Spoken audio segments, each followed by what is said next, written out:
Vous savez en quoi consistait l'erreur de Pierre? Il avait déclaré à Christ qu'il ne pouvait souffrir et mourir. Cela ne t'arrivera pas, avait-il dit. Nous voyons par là qu'il ne savait pas ce que c'était que de passer de la mort à la vie.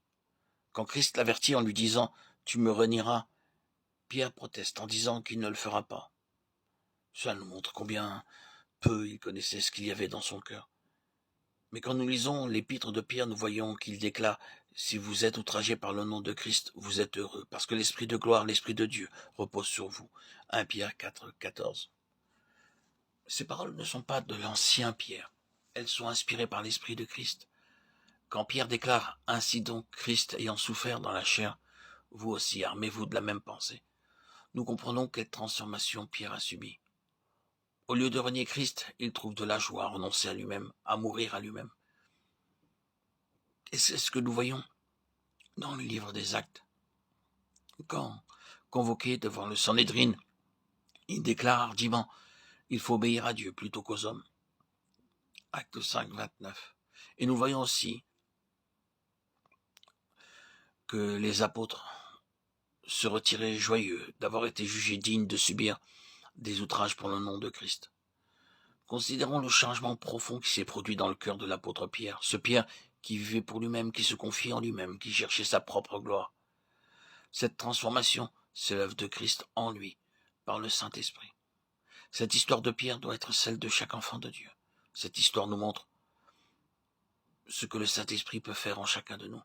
Il ne suffit pas de prier pour l'œuvre de Dieu, de prier pour une effusion du Saint-Esprit, pour que l'œuvre de Dieu puisse prospérer. Il faut que chacun de nous individuellement reçoive la bénédiction divine.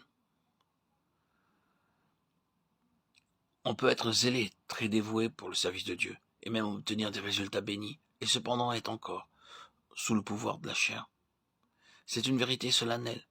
Dieu seul connaît quels sont ceux qui sont dans ce cas et qui ont peut-être travaillé pour lui pendant 5, 10 ou 20 ans. Pierre, avant de renier Christ, avait chassé des démons, guéri des malades, et certains peuvent avoir obtenu des résultats en prêchant l'évangile et pourtant se trouver encore, comme Pierre, sous le pouvoir de la chair. Il faut que nous réalisions que c'est justement à cause de cela que la puissance de l'Esprit de Dieu ne peut agir par nous, comme Dieu voudrait qu'elle puisse agir.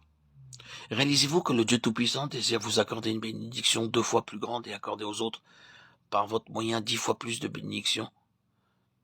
Mais il y a quelque chose qui l'en empêche. Et ce qui l'en empêche, c'est notre moi.